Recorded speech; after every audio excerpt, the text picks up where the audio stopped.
what can you tell us about Oneout Training, Andrew? What does Oneout mean? So Oneout was like a term that I came up with. It's not, I didn't come up with actually. It's a term used in jail.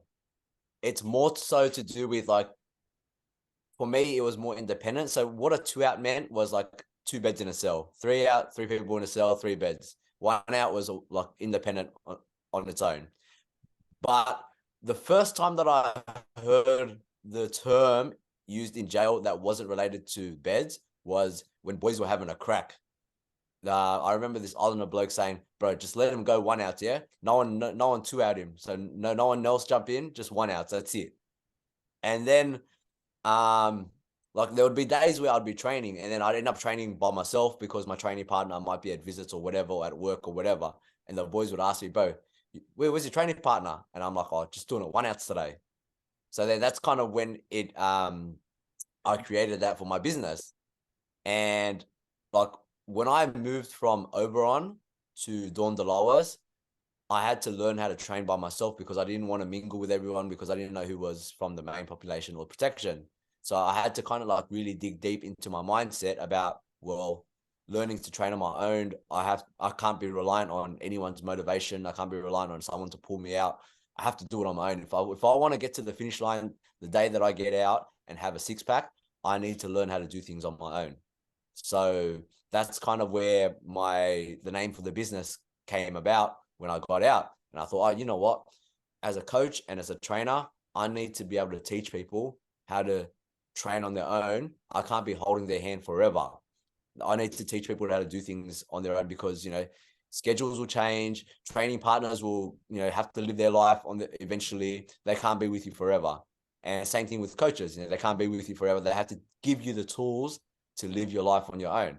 So I thought as a business, I'm going to teach people how to train on their own, be 1 out. And I guess with my Instagram page and my socials, it's pretty much how I get to do things on my own. Like at the end of the day, I still seek people's advice. I still have a team around me. I get people to, like, I work with a team with Confit. I don't do everything on my own, but staying fit and healthy, I have to do that on my own because no one's schedule is the same as mine. So yeah, I guess that's a bit like, and it's a bit about my journey too, because as a person, I'm still a student of life. I still am learning from other people. I'm still growing as a person. I don't know everything. I don't have all the answers. So it's a little bit about where I've come from and where I'm heading. And yeah, people get to tune in on my life. And now you've got Vow to Be Fit Fam, and I understand you're working more with couples that are ready to get married. Is that correct? And you kind of focus on that? Yes. So with Vow to Be Fit, I decided to create like kind of like an academy or a team for my clients. So a place for me to post my clients. And it's not just to do with weddings. It's more so like, with your life, you need to take the vow to be fit. To live a happy life, you need to do some form of fitness. And I thought, oh, what a great way to also do wedding packages. So one of my clients is about to get married and she wanted to get her whole bridesmaid team fit for the photos and all of that. And I thought, oh, what a great way to sell packages and coach a whole team also. So why not kind of create another page for me to post my clients and use it as a way to sell my wedding packages too. Yeah, I love it, mate. And it's awesome that you're doing that. And I think it's a credit to everything that you guys do through Confit as well and what you've learnt through your experiences.